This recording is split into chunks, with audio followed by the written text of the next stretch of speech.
Hello and welcome to yet another episode of The Mustard in the Kitchen. Today I shall be making a Bolognese, not showing you how to do it, just making it. And this you need a variety of ingredients.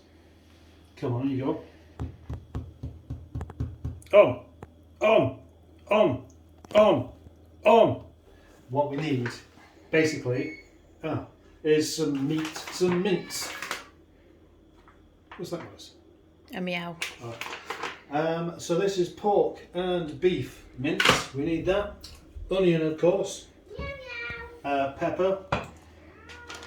Like a cinnamon stick. Some mixed herbs, passata, and a bit of balsamic vinegar. I like mushrooms in the bolognese, but I'm alone with that, so I'm going to have to do it without. Or courgettes. I like courgettes in there. But for some reason, there's a shortage of courgettes in this country. There's some sort of, ban on them or something. Not sure. You have to do this with the onion. Don't know why you have to do it. It's just one of those things I always do. It doesn't actually help. Doesn't help whatsoever with the cooking process. Now let's see whether this hob will switch on now. It will do. What we need to do is bung that one on, go up to 9 and get the pan hot. So in here we have some mince. Now because the mince is very high in fat, there's no need to be using any oil. So basically we just slap it in like that and dry fry it, and you'll find that quite a bit of oil comes off of it anyway. Now, all the other cookery programs tell you how to do something with a whole lot of ingredients you're probably not going to get your hands on. Whereas mine, if you can call them that, which I don't suppose you will do, are just about what I have in the house. Although obviously I did buy some mince. I've always got onions and passata and herbs and pepper and all that kind of thing.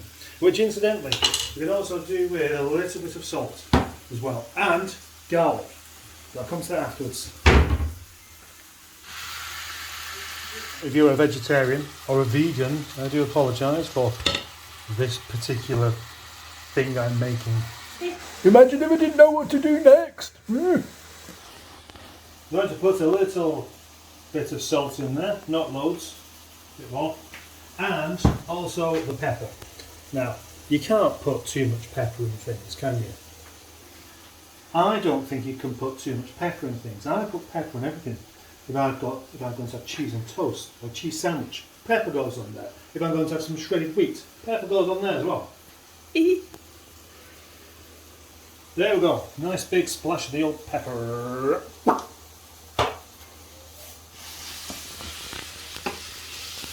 The mince will cook underneath quicker than on the top.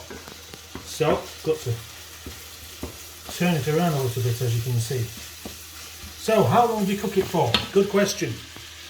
It's a question I'm not even going to bother answering, because you cook it until it's cooked. That's the answer. Next, onion. We want to cut up an onion. And what we want to do is make the knife nice and sharp. So if you can't cut the end of your finger with the knife, it's not really sharp enough.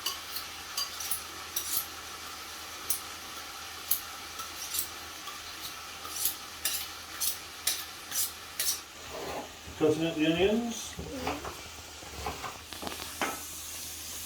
The mince isn't entirely cooked yet, but it doesn't matter because it's going to carry on being cooked. And what I'm going to do is clear that corner here for the onions. Onions go into the pan. Nothing does as much for the appetite as the smell of onions cooking. Some people don't agree with that, but then some people will happily buy a brand new Nissan Qashqai. Next I'm going to bung in just a small cinnamon stick. Next ingredient is a splash of balsamic vinegar. The reason for using balsamic vinegar is I haven't got any wine. Bitter red wine would be better, but I haven't got it. And then another thing, garlic. Now I've got garlic and ginger, which is more the kind of thing used for curry, so It's probably not as good as just having garlic, but it is super duper. How much of this should I put in? Exactly that amount.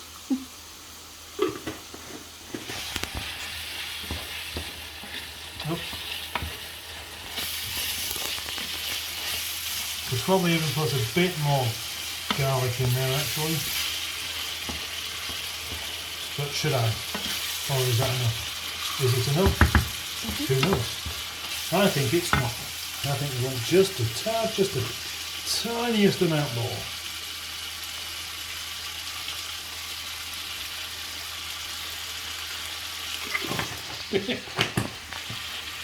Go all Jamie Oliver now and go on all about how lovely this smells, because it does smell like really nice basically, which is what you want it to do.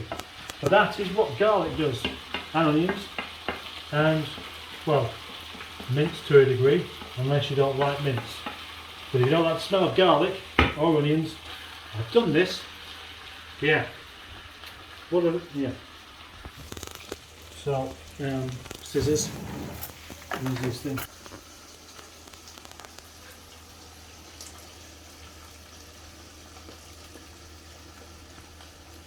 If you're concerned this isn't red enough, then I'm with you there.